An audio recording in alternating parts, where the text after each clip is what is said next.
नमस्कार बच्चों, बीए प्रथम वर्ष की क्लास में सभी का स्वागत है। हम स्वप्न वासुदत्तम का अध्ययन कर रहे थे। स्वप्न वासुदत्तम का अभी तक जहां हमने अध्ययन किया था उसके आगे से हम लेंगे। यहाँ पर जो श्लोक दिया गया है इसमें इसके पहले का कथानक कुछ इस प्रकार है कि विदूषक जो है वो राजा से पूछते हैं कि आपको कौन अधिक प्रिय है। आप अभी जो ये आपकी पत्नी है पद्मावती, इससे अधिक प्रेम करते हैं या आपकी जो पूर्व पत्नी थी वासुदत्ता जो जलकर मर गई, उनसे अधिक प्रेम करते हैं। तो ऐसी परिस्थिति में जो राजा जवाब देते हैं वो है पद्मावती बहुमता मम यद्यपि रूपशील माधुर्य वासुदत्ता आबद्धम न तु तावत में मनो हरति। वो बताते हैं कि जो पद्मावती थी वो बहुमता मम यद्यपि कि यद्यपि पद्मावती जो है वो रूप में, शील में और माधुर्य में, यानी कि रूप में, शील यानी कि गुण जो उसका गुण है और मधुरता भी उसके अंदर विद्यमान है, रूप यानी सौंदर्य भी विद्यमान है। इन सब की वजह से बहुमता मम मुझे बहुत मान्य है, यानी मैं उसको बहुत मानता हूँ कि बहुत अच्छी पत्नी मुझे, सब गुणों से युक्त पत्नी मुझे मिली है पद्मावती के रूप में। किंतु यद्यपि कह दिया उन्होंने, तो आगे कहते हैं वासुदत्ता आबद्ध, किंतु वासुदत्ता में लगे हुए, बंधे हुए, आबद्ध हुए मैं मनो, मेरे मन को तावत तू न हरती, वो हर नहीं पा रही है।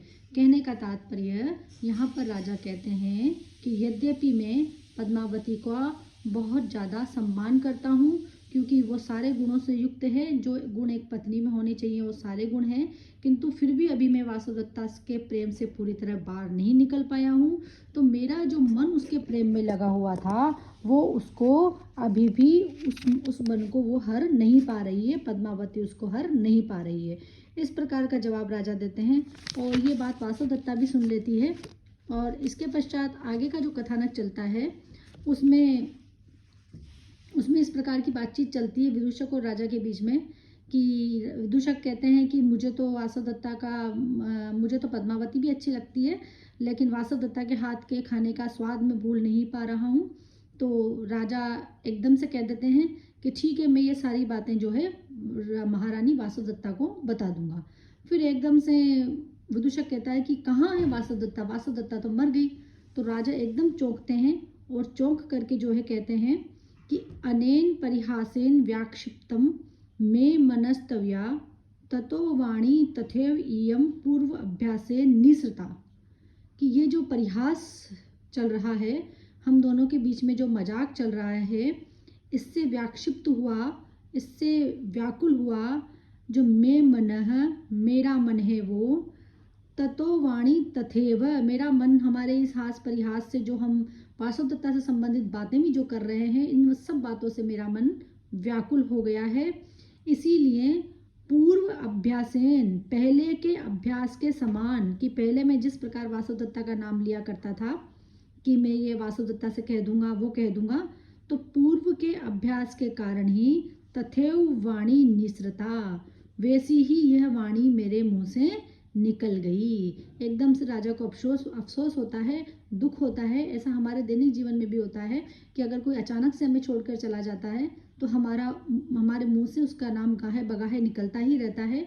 तो यही बात वो यहाँ पर कह रहे हैं राजा कि मेरा मन व्याकुल हो गया, हम लगातार वासुदत्ता की बातें कर रहे हैं और इस प्रकार से तुम परिहास कर रहे हो इन सब बातों से, तो एकदम से पहले के अभ्यास के कारण ही मेरे मुंह से उसका नाम निकल गया। इस प्रकार की जो है बातचीत वहाँ पर राजा और विदूषक के बीच में चलती रहती है।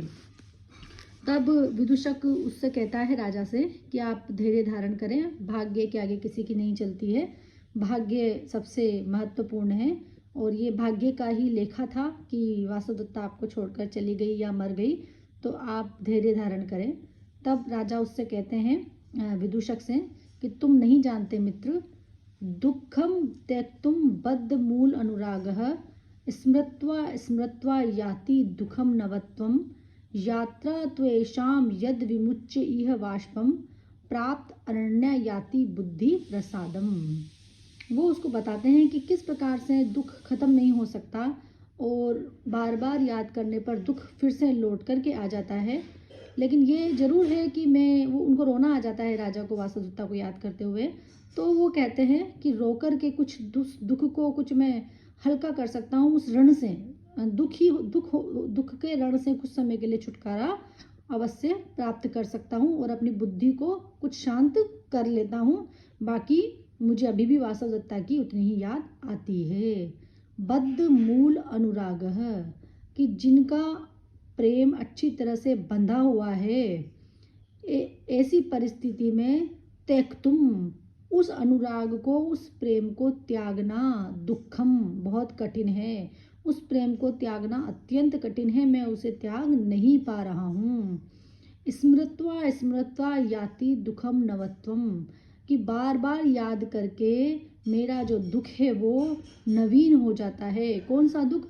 वासुदेवता को खोने का जो मेरा दुख है वो नवीन हो जाता है। अर्थात मैं जैसे ही उसकी किसी बात पे मुझे उसकी याद आती है और याद आने पर फिर से मैं दुखी हो जाता हूँ और वो जो दुख जो कि मैं भूलने का प्रयत्न कर रहा था वो दुख फिर से नवीन हो जाता है। यात्रा तु एषा यद विमुच्य इह वाष्पम प्राप्त अरण्य याति बुद्धि प्रसादम।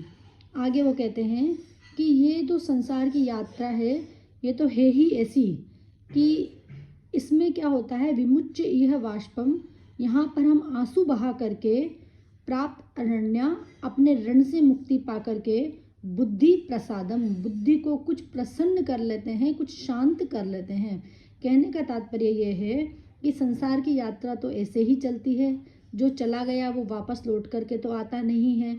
इसलिए मुझे भी यहाँ रोना आ गया, क्योंकि जब हम वाष्प मुच्च का मतलब है आंसू बहाना, जब हम किसी की याद में आंसू बहा लेते हैं तो ऐसी परिस्थिति में हमारी जो बुद्धि है वो कुछ शांत हो जाती है और कुछ प्रसन्न हो जाती है, और जो दुख का ऋण था हमारे ऊपर, जो उस दुख का जो भार है वो हमें थोड़ा कम महसूस होता है। तो इसी प्रकार से मैं भी यहाँ पर दुख से कुछ शांति को प्राप्त कर लेता हूँ आंसू बहा करके। बाकी मैं उसको अभी तक भूल नहीं पाया हूँ और पुनः पुनः मुझे कोई बात होने पर वासुदेवता की याद आ जाती है। इस प्रकार की बात यहाँ पर राजा कह रहे हैं।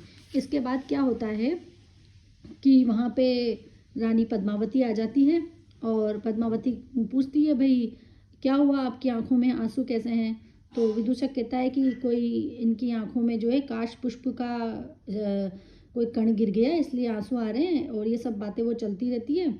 तो राजा से जब वो पूछती है तो राजा कहते हैं कि पद्मावती, शरद शशांक गोरेण वात विद्येन भामिनी काश पुष्प लव लव एनम इदम सश्रुपातम मम मुखम मम।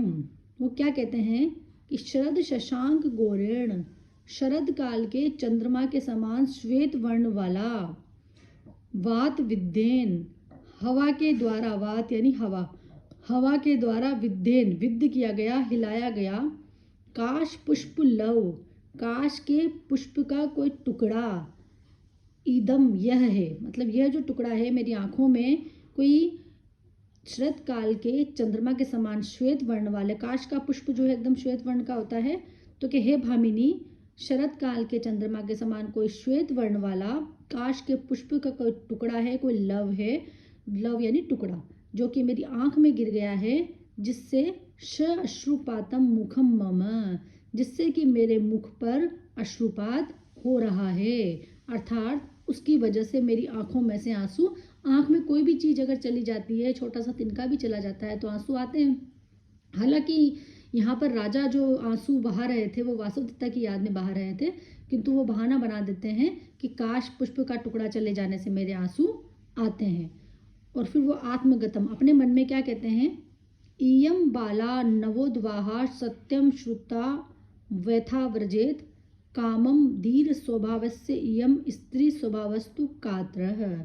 वो कहते हैं कि अच्छा हुआ जो मैंने इसे नहीं बताया, इयम बाला, यह जो बाला है, यह जो पद्मावती है वो नवोद्वाहा, नवीन उद्वाह, इसका नया ही विवाह हुआ है, मतलब नया नया मेरे साथ इसका विवाह हुआ है। और सत्यम श्रुत्वा, सच को सुन करके व्यथाम व्रजेत, बेकार ही परेशान होगी। कि मतलब सत्य तो यह है कि मैं वासवदत्ता को याद करके रो रहा हूँ, और ये नवीन बाला अभी छोटी उम्र की है, अभी सोडसी है, अभी अभी मेरा इससे विवाह हुआ है, और अगर इसे ये पता चल गया कि मैं इस मेरी पूर्व पत्नी को याद करके रो रहा हूँ, इस वजह से मेरे आंसू आ रहे हैं, तो ये बेकार में ही परेशान होगी। कामम धीर स्वभाव है, इससे यम कि भले ही इसका धीर स्वभाव है, यानी कि ये अधीर नहीं है, ये धैर्यशाली है, धीरता को धारण करने वाली है, इसका स्वभाव बहुत अच्छा है। किंतु स्त्री स्वभावस्तु कातरः, किंतु स्त्रियां जो है वो स्वभाव से कातर होती ही है। अर्थात जब एक स्त्री को ये पता चलता है कि उसका पति पहले वाली स्त्री जो कि अब मर चुकी है, पत्नी छोड़ के चली गई है, उसको याद करके रो रहा है, तो वो निश्चित रूप से दुखी होगी ही सही। तो इस तरह से राजा जो है समझते हैं कि अच्छा हुआ जो इसको पता नहीं चला, और अच्छा हुआ मैंने इससे ये बहाना बना लिया। इस प्रकार का घटनाक्रम उनके बीच में वार्तालाप चलता रहता है। आगे का बाद में लेंगे बच्चों।